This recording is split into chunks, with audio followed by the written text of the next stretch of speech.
Why would I stand on the corner or why would I sit in a spot all day trying to chase a couple of hundred, a couple of thousand when I can just let you make the money and then come take it from you?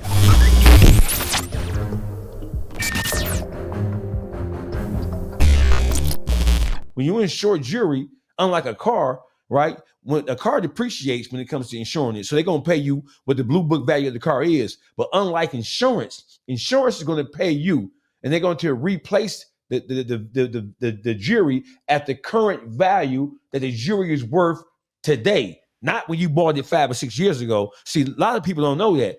When you insure your jewelry and you have a good insurance policy, a legitimate insurance policy, they're going to insure it not just in your home, but they're going to insure it wherever you may be in the world. You can be in England, you can be in Japan. If something happens to your jewelry, if you lose it or leave it at a hotel, if somebody robs you for it, if it drops out of a car when you get your hand out the window, you can't find it.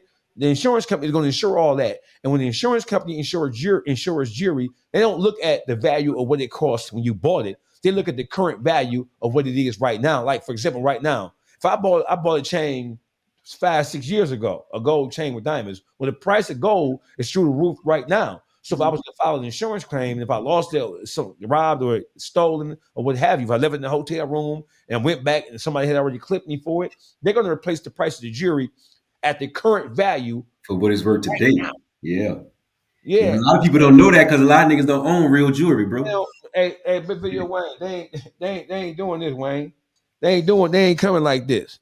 They ain't coming this, Wayne. Oh, They ain't coming that. So they don't know nothing about that. They don't know nothing about to get that shit appraised. They don't know nothing about they don't know about none of that, man. So it is what it is because most of this stuff ain't real. So therefore, you ain't no sense trying to get it appraised. All you gotta do is ask the guy for the appraisal reports on the jury. That right there will tell you everything you need to know about whether the guy's jury is legit or not. Because if you got fake diamonds and fake gold, you ain't finna go get that insured. And it gonna you ain't no juror going lie for you and say it is what it is and it ain't what it ain't. You know what I'm saying? say, bro, before we get back into the paperwork that Wack was presenting, what was that? That's a piece. That's your name on that. What's that? Oh yeah, it's a new one. Hold on. Let me drop that joint on. Hold on, it's a new one, Wayne. You know how it Yeah, comes. definitely. We couldn't just run past that. That shimmered. That I had to. I about had to put some shades on just now.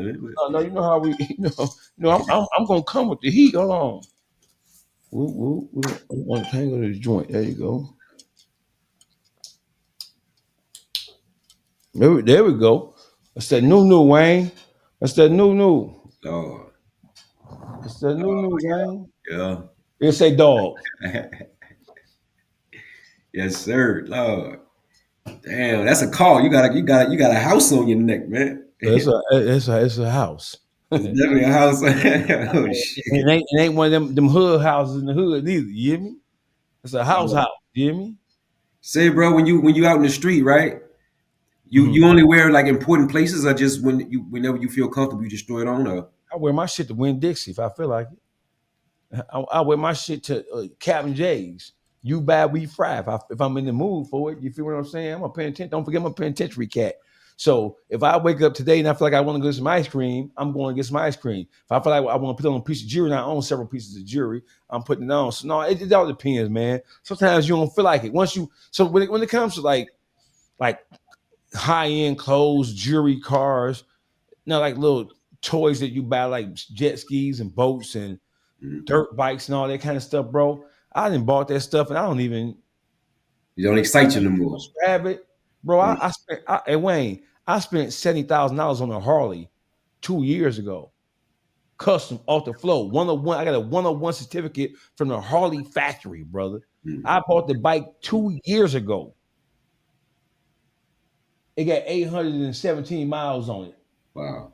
That's how much I be traveling. I be in the wind trying to make it happen, trying to keep things floating. I don't care about that, bro. I bought slingshots and razors and jet skis, and I bought a boat two, What's 3 years ago and took it out one time. You hear me? what's the reaction from people, bro, when they see it and they you ever get mugs? Or you ever get them looks like a nigga might try you or some type shit? No, I mean, so the whole thing is, Wayne, I'm a robber.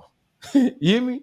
I ain't robbing no more, but I come from a robbery background, so I'm already. I can when I come in close proximity with the vibe. I'm already knowing. And then I'm taking into consideration a couple of different. Listen, when you were a robber, even though I'm retired, I still have a robber's mentality. So I already know what environments and under what circumstances things are more likely than not to happen. Wow. So when I'm in a situation like that, man, where even if I don't peep, because a lot of times you don't peep it coming before it comes, it just comes, especially if a guy good at what he does. But when I'm in an environment where I know that the likelihood of something may transpire, I'm on point. But I'm on point no matter where I go because of who I am. You Yeah. know what I'm saying? So it ain't even about what jury I got on. It's about I'm always on guard because of who I am. You know what I'm saying, and how I carry myself. So I'm always on point, whether I have a piece of jewelry on or not. I'm always because I'm a robber.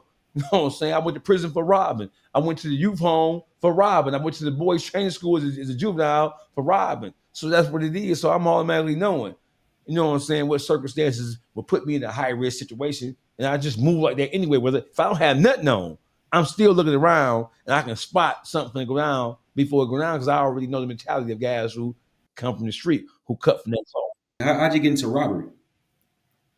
Shit. It was like an easy solution, bro. You know what I'm saying? When I came up, I started robbing at 12. You hear me? And how I got into it was simple to me. You hear me? Why in the world would I sit out and sell dope all day and risk going to jail, getting caught up and going to jail by selling on the block, selling dope, four finger hustling dope on the corner?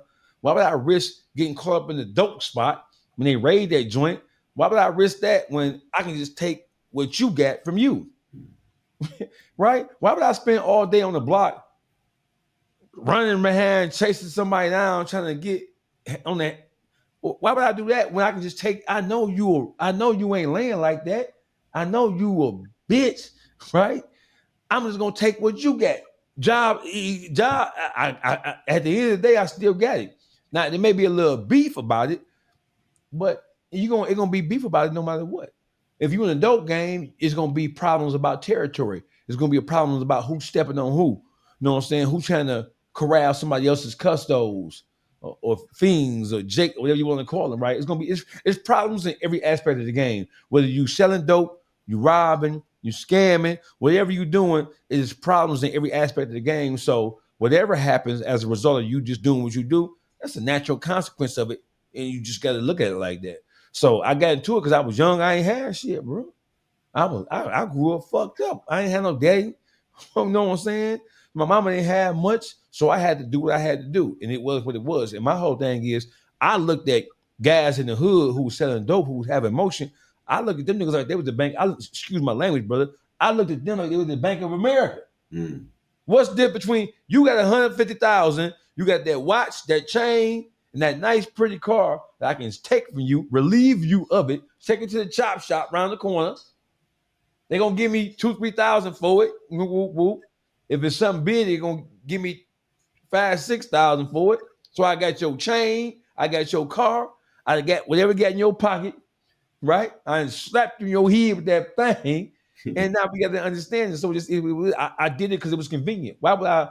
I was just calculating that. Not as a youngster, I was calculating stuff before I would do it. So my whole thing was, like I said, why would I stand on the corner, or why would I sit in the spot all day trying to chase a couple of hundred, a couple of thousand, when I can just let you make the money and then come take it from you?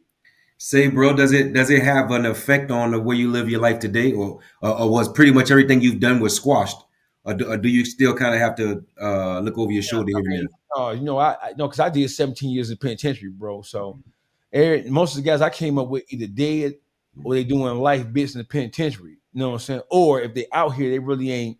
You know what I'm saying? So I have seen people because I've been home for some years now. But I have seen people who I did get out on back in the day, but we old now, bro. They don't want no funk. Plus, I'm still active. Not on that tip, but I'm still. This ain't really what you want. It is what it is. You know what I mean? So I've seen a couple of people who back in the late 80s, early 90s, I got down on, and of course they don't. They still look at me with skepticism, and they still remember what happened because they don't forget.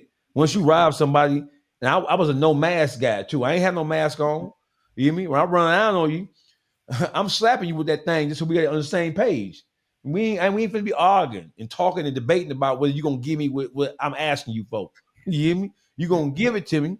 And if there's any resistance, you know what go along with the robbery. Don't turn this simple until something else is ain't got to be. Don't do that. You know what I'm saying? The same way you made it, you can make it again, go bad again. But right now, you're gonna come up off that shit. Oh, I got something for you.